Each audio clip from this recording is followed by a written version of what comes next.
종로는 낮에는 상업의 활기로, 밤에는 주먹과 술의 광기로 들끓는 곳이었다.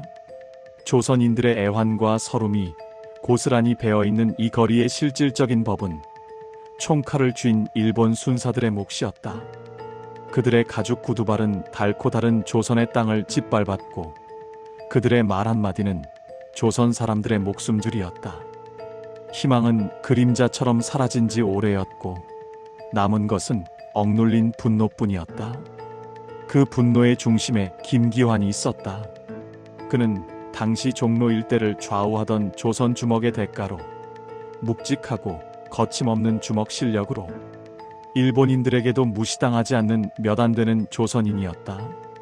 그의 다부진 체격과 굳게 닫힌 입술은 시대가 겪는 고난을 온몸으로 버텨내는 조선의 맷집 그 자체였다.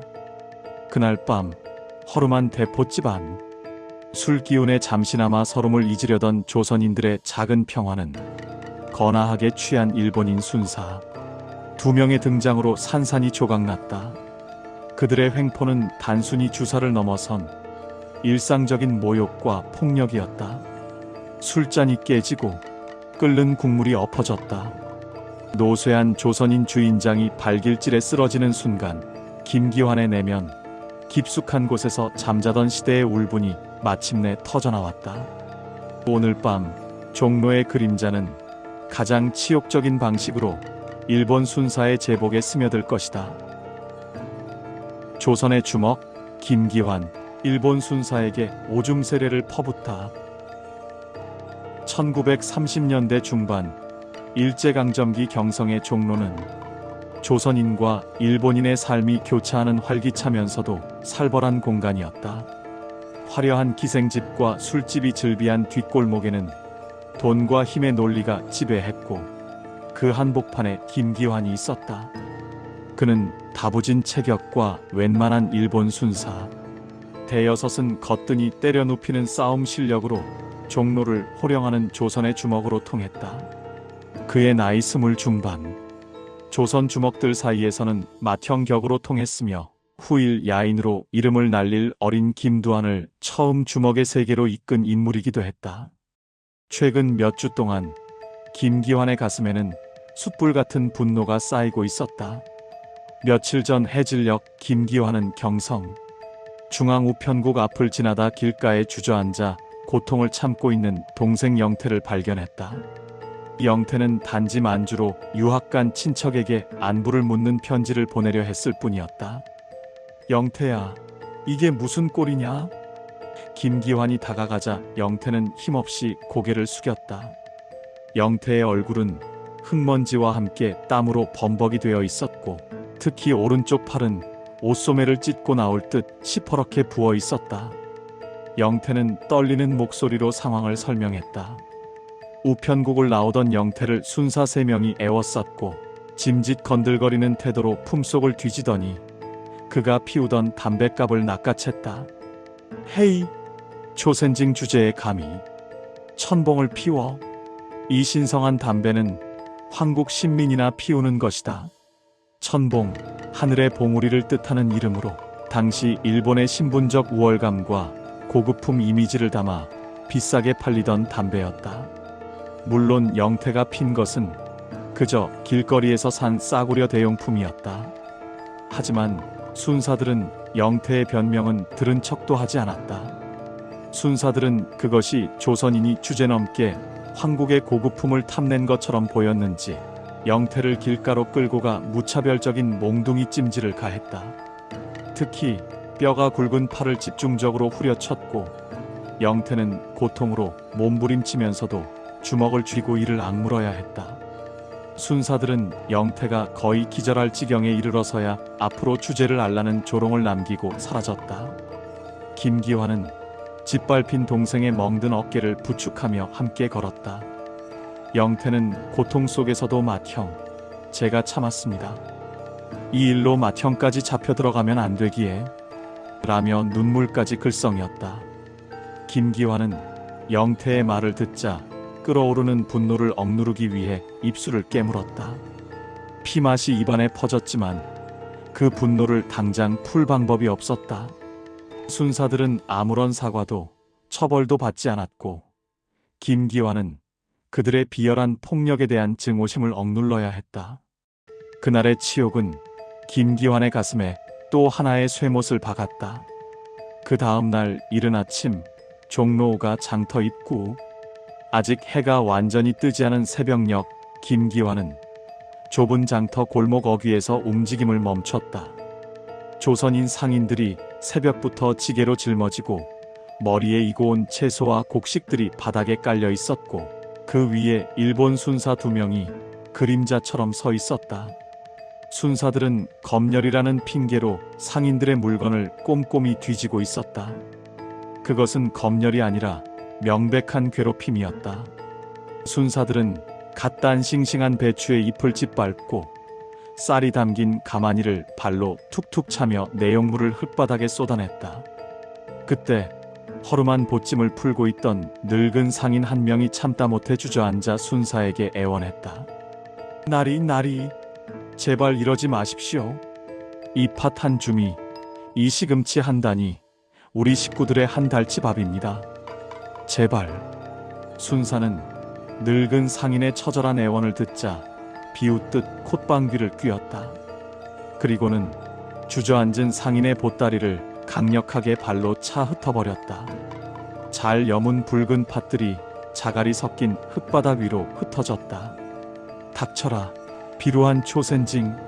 너희가 가져온 더러운 식량으로 한국 신민의 식량을 더럽힐 셈이냐? 당장 치우지 못할까? 주변의 다른 상인들은 고개를 푹 숙이고 감히 눈도 마주치지 못했다. 그저 자신의 물건이라도 지키기 위해 몸을 움츠릴 뿐이었다. 늙은 상인은 흩어진 파탈들을 바라보며 차마 소리내지 못하는 울음을 삼키다가 결국 고개를 숙여 뜨거운 눈물을 흙바닥에 떨어뜨렸다. 김기환은 이 광경을 보자마자 본능적으로 순사들에게 달려들기 위해 주먹을 꽉 쥐었다.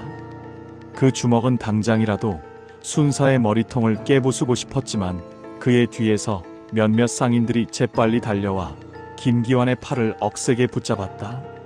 맏형, 제발 참아야 합니다. 여기서 사고치면 우리 장터 전체가 쑥대밭이 됩니다. 잡혀가면 더 심한 보복이 옵니다. 숨막히는 절규 섞인 만류에 김기환은 마치 온몸에 족쇄가 채워진 것처럼 꼼짝할 수 없었다. 그는 굵은 핏줄이 선 목덜미를 간신히 진정시키며 그 굴욕적인 장면을 지켜봐야 했다. 짓밟힌 파탈들, 울분을 삼키는 늙은 상인의 등, 그리고 폭력을 휘두르는 순사들의 거만한 웃음. 그 순간 김기환은 깨달았다. 자신의 주먹이 아무리 강해도 일본 제국이라는 거대한 억압 앞에서 조선인들의 생계와 삶을 지켜주지 못하는 무력함에 치를 떨었다. 이 무력감은 그의 내면에서 폭발적인 증오로 바뀌어 갔다. 이처럼 쌓이고 쌓인 억압과 무시, 짓밟힌 동생의 고통은 김기환의 마음속에서 언제 터질지 모르는 시한폭탄이 되어가고 있었다. 그날 밤 종로의 뒷골목에 숨어있는 허름한 대포집이었다. 찌그러진 양은 냄비에서 막 끓여낸 돼지비계 섞인 국밥에 구수한 김과 톡 쏘는 막걸리 냄새가 섞여 자욱했다. 김기환은 낡은 나무 테이블에 앉아 있었다. 갓 30을 넘긴 그의 얼굴은 땀과 술 기운으로 번들거렸으나 단단한 턱선과 매서운 눈빛은 언제나 긴장감을 품고 있었다. 맞은편에는 빡빡이라 불리는 영태 등 덩치 좋은 동생, 대여섯 명이 왁자지껄하게 웃으며 막걸리를 들이켜고 있었다. 그들은 술로 조선의 서름을 잠시 잊으려 했으나 그 기쁨은 오래가지 못했다. 끼익, 거칠게 문이 열리고 거나하게 취한 일본인 순사 2명이 냉기를 몰고 들이닥쳤다. 그들의 허리춤에는 번쩍이는 일본도가 매달려 있었고 흙 묻은 구두발 소리가 좁은 가게 안을 울렸다. 헤이, 초센징들, 밤늦게 모여서 술판이로구나. 순사 타나카는 특히 심술궂은 인상이었다. 그는 삐딱하게 순사모를 쓰고 불쾌한 눈으로 조선인들을 훑어봤다. 다른 순사가 술에 취해 비틀거리는 사이 타나카는 험악한 콧김을 뿜으며 가장 가까운 테이블, 조선인 노부부가 운영하는 가게 주인의 목덜미를 낚아챘다. 감히 황국 신민 앞에서 이런 술을 마셔? 너희 비루한 놈들은 당장 일어나서 머리를 조아려. 꿇어. 타나카는 거친 일본어로 소리치며 주인에게 발길질을 날렸다. 펑퍼짐한 조선 옷을 입은 주인은 소리도 못 내고 그대로 바닥에 곤두박질 쳤다. 화당. 하필 그 위로 펄펄 끓고 있던 뜨거운 국밥 냄비가 엎어졌다. 주인은 뜨거움보다 모욕감에 차마 소리를 지르지 못하고 쓰러진 채 파르르 몸을 떨었다. 김기환은 더 이상 참을 수 없었다. 그의 주먹이 쥐어졌다 풀리기를 반복했다. 동생들은 이미 벌떡 일어섰지만 김기환이 미동도 하지 않자 억지로 분노를 참고 있었다. 김기환은 들고 있던 막걸리 잔을 조용히 내려놓았다. 잔이 테이블에 닿는 딸깍 소리가 가게 안의 모든 소음을 집어삼켰다. 그는 느리고 침착하게 일어섰다. 순사나리들, 여기가 어디라고 행패요? 조선 사람들의 밥 먹는 자리에 와서 이러는 건 예의가 아닙니다. 국밥값은 내가 낼 테니 더러운 구두발로 남의 가게를 짓밟지 마시고 곱게 돌아가시오. 타나카 순사는 감히 조선 주먹이 자신에게 예의를 논하는 것에 격분했다. 이 건방진 놈, 내 놈이 이 구역 주먹패의 머리인가 보지? 감히 순사에게 훈계질을 해? 내 놈이 법 위에 서 있다는 말이냐? 타나카는 격앙된 목소리로 외치며 허리춤의 칼집을 거칠게 만지작거렸다. 타나카는 광기에 찬 눈으로 김기환의 멱살을 잡으려 무섭게 달려들었다. 이 순간 숨막히는 침묵 속에 쌓이고 쌓인 두 시대의 분노와 증오가 격렬하게 충돌하고 있었다. 타나카 순사의 거친 손이 김기환의 멱살에 닿으려는 찰나, 김기환의 거구는 그림자처럼 움직였다. 발을 땅에 박아 체중을 이동하고 그의 오른팔이 화살처럼 뻗어나갔다. 헉, 그것은 단순한 주먹이 아니었다.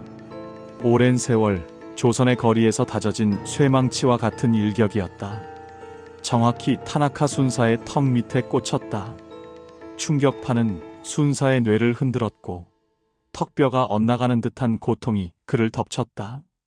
타나카는 눈을 뒤집어 까더니 앙칼진 비명조차 지르지 못하고 그대로 나무 바닥에 고꾸라졌다. 그의 순사모가 뒹굴었고 코피와 침이 뒤섞여 끈적한 자국을 남겼다. 달그락! 함께 온 다른 순사가 혼비백산하여 허리춤에 일본도를 뽑으려 했으나 행동은 김기환의 동생들보다 한 수 느렸다. 김기환의 오른팔 격인 영태가 이미 짐승처럼 달려들어 순사의 팔을 비틀었다. 칼 내려놔, 쪽발이 새끼야. 우지끈. 영태의 괴력에 제압당한 순사는 힘없이 칼을 바닥에 떨어뜨렸고 다른 동생들이 달려들어 그의 사지를 붙잡아 꼼짝 못하게 제압했다. 길바닥에 추하게 쓰러진 타나카 순사는 정신을 차리려 파르르 떨었다. 입안은 피맛으로 가득했고 욱신거리는 턱은 움직일 수조차 없었다. 그는 손등으로 코피를 훔치며 울부짖듯 소리쳤다. 이 짐승 같은 놈, 감히 황국 경찰에 손을 대? 내 놈은 오늘로 끝이다. 당장 종로 경찰서에 전화해서 순사들 몽땅 불러 모을 테다. 내 놈의 팔다리를 잘라버리고 내 놈의 동생들까지 몽땅 감옥에 쳐넣어 버릴 테다. 그의 분노는 두려움이 아니었다. 그것은 권위에 대한 침범에 대한 히스테리였다. 김기환은 코웃음을 쳤다. 증오심과 조선인의 자존심이 뒤섞여 그의 눈빛은 짙은 분노로 이글거렸다. 그는 쓰러진 타나카의 멱살을 잡고 거칠게 일으켜 세웠다. 경고는 내가 해줘야겠군, 순사나리. 김기환은 낮은 목소리로 속삭였다. 그의 숨결에서 진한 막걸리 냄새와 피냄새가 섞여 타나카의 얼굴을 덮쳤다. 너희는 매일 우리 조선 사람들을 때리고 짓밟으며 더럽힌다. 오늘 너희는 그 더러움이 무엇인지 온몸으로 겪게 될 것이다. 오늘 너희는 조선 사람의 분노를 겪는다. 그는 타나카 순사를 꼼짝 못하게 잡아 끌어 대포집의 더러운 벽에 등을 밀어붙였다. 타나카는 공포에 질려 눈을 크게 떴다. 조선 주먹의 눈에서 번뜩이는 광기가 단순한 싸움꾼의 분노가 아닌 억눌린 민족의 폭발임을 직감했기 때문이다. 가게 안의 모든 시선이 김기환에게 집중되었다. 모두가 다음 순간 벌어질 전대미문이 사건을 예감하고 숨을 죽였다. 대포집 안의 모든 조선인이 숨을 멈추었다. 노인과 여인, 그리고 김기환의 동생들까지 모두 눈빛은 고정된 채 벽에 몰린 타나카 순사와 김기환을 응시했다. 순사를 때린 것만으로도 사형에 준하는 죄가 될 수 있는 시대였다. 하지만 지금 벌어지려는 일은 단순한 폭행을 넘어선 민족의 자존심을 건 치욕적인 복수극이었다. 김기환은 차갑게 얼어붙은 눈으로 타나카의 얼굴을 정면으로 노려봤다. 공포와 경멸이 뒤섞인 타나카의 눈동자가 흔들리는 것이 훤히 보였다. 그리고 김기환은 느리고 의도적인 동작으로 자신의 바지춤을 내리기 시작했다. 낡은 가죽 허리띠가 풀리고 지퍼가 내려가는 금속성 마찰음이 정적 속에 유난히 크게 울렸다. 웅성웅성. 참아왔던 조선인들의 입에서 메아리 같은 웅성거림과 함께 탄식과 경악이 섞인 소리가 터져나왔다. 그들이 보아왔던 어떤 주먹의 보복보다도 더럽고 원초적이며 철저한 굴욕을 선사하려는 순간이었다. 아이고 미친놈아, 이 귀한 마루에 오줌을 갈겨. 뜨거운 국밥을 엎은 후 겨우 정신을 차리고 있던 주인. 아줌마는 김기환의 행동을 보자마자 바닥에 대한 걱정에 울먹이며 소리를 질렀다. 동시에 김기환의 오른팔 격인 영태는 자신이 제압하고 있던 다른 순사를 순간적으로 놓칠 뻔하며 어이쿠 형님, 여기서 이러시면 하고 당황하지만 이내 아니지 라며 다시 순사를 꽉 붙잡고 자기 입을 틀어막는 우스꽝스러운 모습을 보였다. 김기환의 행동은 동생들에게도 예상 밖의 행동이었다. 김기환은 바지춤을 내린 채 타나카의 얼굴을 향해 몸을 기울였다. 그의 목소리는 더 이상 낮고 조용하지 않았다. 술과 분노로 갈라진 목소리가 가게 전체를 울리는 선언이 되었다. 내 놈들, 평생 잊지 마라. 너희가 매일같이 짓밟은 조선의 흙을 밟고 사는 조선 사람의 오줌 맛이 어떤지 똑똑히 새겨둬라. 쏴. 저항할 수 없도록 벽에 밀어붙여진 타나카 순사의 얼굴 위로 김기환의 뜨거운 소변 줄기가 거침없이 쏟아져 내렸다. 소변은 타나카의 삐딱한 순사목 끝에 먼저 닿아 액체가 갈라지며 그의 얼굴 전체로 퍼졌다. 타나카는 입을 열어 비명을 지르려 했으나 짭조름하고 역한 소변이 그의 입과 코, 그리고 크게 뜬 두 눈을 덮쳐 숨조차 제대로 쉴 수 없었다. 그는 격렬하게 고개를 흔들었지만 김기환의 억센 팔에 눌려 공격 지점에서 단 한 치도 벗어날 수 없었다. 일본 제국의 공권력을 상징하는 짙은 남색의 순사 제복은 순식간에 누렇고 더러운 액체로 얼룩지기 시작했다. 대포집 특유의 구수한 국밥 냄새는 순식간에 강렬한 암모니아 냄새에 덮여버렸다. 첫 1초는 완벽한 침묵이었다. 이 엄청난 비현실적인 광경에 모두가 숨을 삼키며 자신들의 눈을 의심했다. 그리고 이어진 것은 폭발이었다. 크하하하하, 왁자지껄. 대포집은 순식간에 터져나오는 조선인들의 환호성과 미친 듯한 웃음소리로 뒤덮였다. 골목 밖에서도 소리가 들려왔다. 이 소란의 근처에서 술을 팔거나 야간 장사를 하던 조선인 상인들이 호기심과 불안감을 안고 가게 문 쪽으로 얼굴을 들이밀었다. 그들은 제복에 오줌을 맞고 벽에 처박힌 타나카 순사를 보자마자 처음에는 경악했으나 이내 눈이 커지며 입을 틀어막았다. 그리고 곧 그들의 입에서도 억눌린 웃음소리가 터져나오기 시작했다. 저 순사가 당했다. 세상에. 한 야채 상인이 떨리는 목소리로 외치자 장터에서 팥을 짓밟혔던 늙은 상인이 두 손을 번쩍 들고 옳지. 천벌이다. 라고 외치며 울분을 토했다. 그 통쾌함은 지난날의 굴욕을 잠시나마 씻어주었다. 모두가 지켜보는 앞에서 오줌 세례를 맞은 타나카는 굴욕감에 몸을 경련했다. 그는 분노했지만 자신을 짓누르는 김기환의 짐승 같은 눈빛과 자신을 조롱하며 웃는 수많은 조선인의 시선이라는 집단적 공포에 짓눌려 단 하나의 저항도 하지 못했다. 그는 완전히 파괴되었다. 김기환은 모욕을 끝낸 후 바지춤을 무심하게 끌어올렸다. 싸늘하게였다. 이놈들, 다음엔 오줌이 아니라 피를 보게 될 것이다. 김기환이 위협적인 경고를 던지자 영태를 비롯한 동생들은 일제히 제압했던 다른 순사를 풀어주었다. 풀어줘라. 똥 묻은 놈이 감히 잡을 엄두나 내겠는가. 풀려난 순사는 거의 정신을 놓은 상태였다. 타나카 순사는 벽에서 쓰러지듯 미끄러져 내려왔고 온몸에서 악취를 풍기며 바닥에 주저앉았다. 타나카는 숨을 헐떡이며 김기환의 발목을 붙잡으려 했으나 김기환은 그의 손을 마치 더러운 쓰레기처럼 발로 툭 차버렸다. 너를 반드시. 타나카가 쉬어버린 목소리로 울부짖듯 협박했으나 김기환의 눈빛에 짓눌려 말끝을 잇지 못했다. 김기환은 타나카의 얼굴을 내려다보았다. 내 놈의 턱뼈는 내가 살려줬으니 감사해라. 다음은 내 놈의 목숨이 될 것이다. 김기환은 이 말을 끝으로 뒤도 돌아보지 않고 대포집 문을 박차고 나섰다. 그와 동생들이 어둠 속으로 사라지자 그제야 타나카 순사와 풀려난 다른 순사는 공포에 질려 주변을 둘러보았다. 사방에서 조선인들이 그들을 조롱하며 쳐다보고 있었다. 특히 늙은 상인의 노골적인 경멸과 주인 아줌마의 소리 없는 비웃음은 칼날처럼 그들을 찔렀다. 타나카 순사는 더 이상 이곳에 머물 수 없었다. 황국 공권력의 체면을 수습할 겨를도 없었다.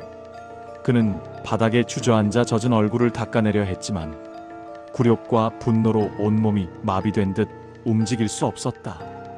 그의 얼굴은 일본 제국의 권위가 한 조선인 주먹에게 의해 길바닥의 오물처럼 짓밟혔다는 사실을 적나라하게 보여주고 있었다.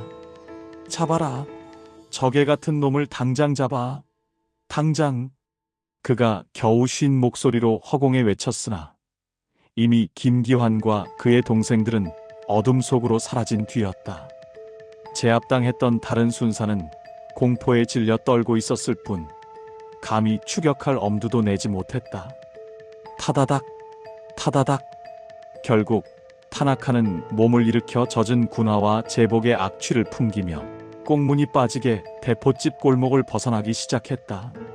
두 순사는 도망치는 내내 뒤를 돌아봤고 그들의 뇌리에는 김기환의 짐승 같은 눈빛과 조선인들의 폭발적인 웃음소리가 지워지지 않는 낙인처럼 새겨졌다. 이 사건은 이들에게 단순한 구타가 아닌 영원히 지워지지 않을 치욕의 기록이 되었다. 김기환이 모욕을 끝내고 유유히 대포집 문을 박차고 나섰을 때 밤바람은 싸늘했으나 그의 가슴은 뜨거웠다. 그는 자신의 분노를 해소했지만 다가올 피의 대가를 알기에 그의 표정은 고독했다.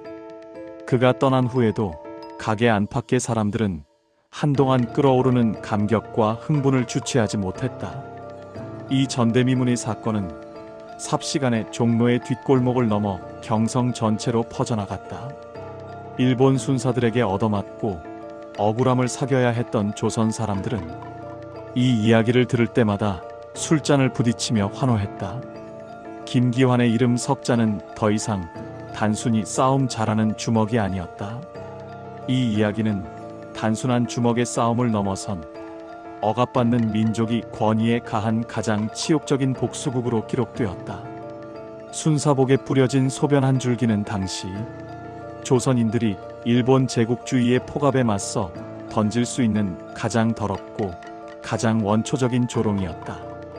김기환의 주먹은 총칼로 무장한 공권력의 상징인 순사 제복을 가장 비루한 방법으로 모독했고, 이는 일제 통치 질서 자체에 대한 가장 치졸하면서도 비타협적인 저항의 메시지를 던졌다. 사람들은 이 사건을 통해 무력 독립운동이나 지식인의 투쟁이 어려운 상황에서도 가장 더러운 방식으로도 권위에 상처를 입힐 수 있다는 심리적 승리감을 얻었다. 김기환의 극단적인 폭력은 조선인들에게 일종의 대리만족과 통쾌함을 안겨주었으며, 억압받던 민족의 가슴에 숨겨진 분노의 불씨를 잠시나마 표출하게 했다. 그리하여 김기환은 단순한 건달이 아닌 가장 강력한 조선 주먹으로 종로의 전설이 되었다. 그의 주먹은 폭력적이고 포악한 그의 성격에도 불구하고 일본 공권력에 정면으로 맞섰던 힘과 용기의 상징이 되었다. 김기환의 냉혹한 희생은 훗날 그의 뒤를 이을 어린 주먹들에게 폭력은 일본인에게도 통한다는 냉정한 현실과 주먹, 세계의 논리 속에서 조선인의 영역을 지키는 방법을 가르치는 중요한 계기가 되었다. 김기환의 오줌 세례는 그렇게 암흑의 시대를 살았던 조선인들의 억압된 울분이 터져나온 가장 원초적이고 상징적인 사건으로 영원히 회자되었다. 순사에게 오줌을 퍼부은 사건은 김기환에게 피할 수 없는 대가를 치르게 했다. 일본 순사들에게 이 사건은 단순한 폭행이 아니라 황국 공권력의 권위가 조선의 오물로 더럽혀진 국가적 모욕이었다. 사건 발생 이틀 후 종로 전체에 살벌한 분위기가 감돌았다. 순사들은 종로 일대 주먹들을 불령선인으로 규정하고 대대적인 숙청 작업을 시작했다. 타나카 순사가 소속된 본정 경찰서 순사들이 사복 차림의 헌병대와 합세하여 김기환과 그의 동생들을 쫓았다. 김기환은 경찰의 눈을 피해 몸을 숨기려 했지만 그가 가는 곳마다 이미 순사들이 진을 치고 있었다. 이는 단순한 체포 작전이 아니었다.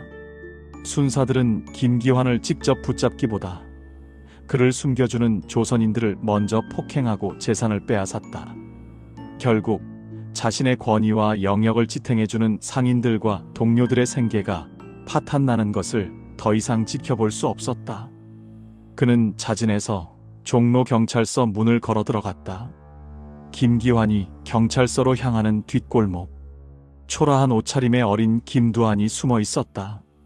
김기환은 주먹 세계에서 잔혹하고 포악한 것으로 악명이 높았지만 바로 그 포악함으로 일본인에게도 굴하지 않는 몇 안 되는 조선 주먹이었다. 김두한은 숨을 죽이고 김기환이 스스로 희생재단으로 걸어 들어가는 모습을 지켜봤다. 김기환의 얼굴은 강철처럼 단단했지만 그의 걸음에는 자신이 짊어져야 할 주먹, 세계의 냉정한 책임이 실려 있었다. 훗날 종로를 장악하게 될 김두한은 이 순간 강자만이 지불할 수 있는 잔혹한 대가를 목격하며 싸움의 논리가 단순히 주먹 기술에만 있지 않음을 뼈저리게 새겼다. 경성 종로 경찰서의 뒷마당, 김기환은 바닥에 꿇어앉아 있었다. 그의 등 뒤에는 수십 명의 순사들이 몽둥이와 강목을 들고 그를 에워쌌다. 그들의 중앙에는 코뼈가 내려앉아 아직도 욱신거리는지 얼굴을 찡그리고 있는 타나카 순사가 서 있었다. 타나카는 떨리는 손으로 채찍을 휘둘렀다. 이 짐승만도 못한 놈, 내 놈이 감히 황국의 순사에게 모욕을 줬겠다. 내 놈의 더러운 주먹으로 감히 이 천하를 더럽혔겠다. 타나카는 분노에 차 소리쳤고 곧이어 수십 개의 몽둥이가 김기환의 온몸을 향해 미친 듯이 쏟아져 내렸다. 쾅! 쾅! 몽둥이가 부러질 정도의 집단 구타가 김기환에게 가해졌다. 그는 순사들에게 단 한 번도 반항하지 않았다. 주먹을 펴는 순간 자신의 조직과 영역이 무너질 것을 알았기 때문이었다. 그는 맞는 것 자체가 보복을 막는 보험임을 알았다. 김기환은 그날 온몸의 뼈가 으스러지고 살이 찢기는 고통 속에서도 소리 한 번 지르지 않았다. 그는 묵묵히 주먹 대가로서의 마지막 책임을 그 몽둥이 세례로 감당했다. 김기환은 결국 반죽음 상태로 경찰서 유치장에 갇혔다. 김기환이 유치장에 갇힌 그날 밤, 타나카 순사는 자신의 방에서 혼자 술을 마시고 있었다. 그의 눈은 핏발이 서 있었고 턱은 여전히 욱신거렸다. 그는 분노했지만 동료들의 눈빛에서 느껴지는 경멸을 감출 수 없었다. 주먹패 하나도 제대로 처리 못하고 황국의 체면을 더럽힌 무능한 순사라는 낙인이 찍혔기 때문이었다. 그는 결국 상부로부터 승진 누락이라는 치명적인 징계를 받았다. 광기에 사로잡힌 타나카는 자신의 옷장을 열었다. 아직 완전히 마르지 않은 누런 오줌 자국이 선명하게 남아있는 자신의 순사 제복을 꺼냈다. 그는 그 제복을 쥐어짜듯 움켜쥐고는 치욕? 을 중얼거렸다. 그의 손은 제복을 찢어발기기 시작했다. 징계보다 더 끔찍한 것은 자신이 숭배하던 제국 공권력의 상징이 조선인의 오물로 더럽혀졌다는 현실이었다. 그는 울부짖으며 제복을 갈갈이 찢어 쓰레기통에 처박았다. 그 시각 경찰서 유치장 뒤편의 어두운 담장 아래 며칠 전 검열로 팥을 잃었던 늙은 장터 상인을 비롯해 대포집 주인 그리고 몇몇 조선인 상인들이 몰래 모여 있었다. 그들은 김기환에게 직접적인 물품을 전달하는 것은 불가능하며 위험하다는 것을 잘 알고 있었다. 대신 그들은 물적 지원 약속과 문제 해결 의지를 전달하는 데 집중했다. 늙은 상인은 주머니에서 담뱃갑을 꺼내 그 속에 얇게 말아접은 쪽지를 숨겼다. 이는 유치장 담장 근처를 주기적으로 순찰하는 조선인 순경, 평소 시장 사람들에게 도움을 많이 받았던 인물에게 은밀히 전달될 메시지였다. 쪽지의 내용은 간결했다. 걱정 마십시오. 밖에서 돈을 모아 동생들이 일본 경찰 윗선에 마일을 써서라도 곧 빼내려고 발버둥 치겠습니다. 며칠만 억울하셔도 참아주십시오. 맏형님의 가족도 저희가 돕겠습니다. 그들은 담장 너머에 김기환이 갇힌 곳을 향해 고개를 숙였다. 맏형님, 저희 때문에 여기까지 오셨습니다. 이 은혜 잊지 않겠습니다. 늙은 상인은 떨리는 목소리로 중얼거렸다. 그들은 말이 아닌 조용히 땅에 무릎을 꿇어 침묵의 연대를 표시했다. 김기환의 포악한 보호에 의존할 수밖에 없었던 조선 민초들은 그의 희생이 자신들을 향한 보복의 방패였음을 냉정하게 인정한 것이다. 그들은 조심스럽게 순찰 순경이 지나갈 시간을 기다리며 몸을 숨겼다. 김기환이 감옥에 갇히자 그의 동생들은 뿔뿔이 흩어졌으나 이 사건은 종로 일대 일본 순사들의 조선인 주먹에 대한 태도를 변화시킨 중요한 계기가 되었다. 타나카 순사가 당한 치욕적인 보복 때문에 종로 지역의 일본 순사들은 더 이상 조선인 주먹들을 예전처럼 무작정 구타하거나 함부로 대하지 못하게 되었다. 대신 그들의 폭력은 뒤에서 치졸하게 영역을 와해시키거나 주먹들의 생계를 막는 경제적 압박과 행정적 괴롭힘을 가하는 방식으로 교활하게 바뀌었다. 이 경험은 훗날 그의 뒤를 이을 어린 주먹들에게 단순히 주먹만으로는 일본 공권력을 이길 수 없으며 싸움에는 조직과 경제가 뒷받침되어야 한다는 가장 냉혹한 교훈으로 남았다. 그리하여 김기환은 조선 주먹 세계에서 악명 높은 전설로 종로의 이름을 남겼다. 그의 주먹은 포악한 그의 성정이 응축된 폭발력 그 자체였다. 그의 행동은 민족적 숭고함이 아닌 자신의 권위와 영역을 짓밟은 일본 공권력에 대한 순수한 증오와 개인적 폭발에서 비롯된 것이었다. 결과적으로 김기환은 주먹 세계의 냉혹한 권력 논리와 억압받던 조선인의 민족, 감정이 기묘하게 얽힌 복잡한 시대의 인물로 기록되었다. 그는 조선의 긍지를 지킨 영웅이 아니었다. 다만 가장 강력하고 사나웠던 주먹으로서 일본 공권력의 심장에 치욕을 새겨넣고 보복을 감수했던 싸움꾼으로 기억되었다.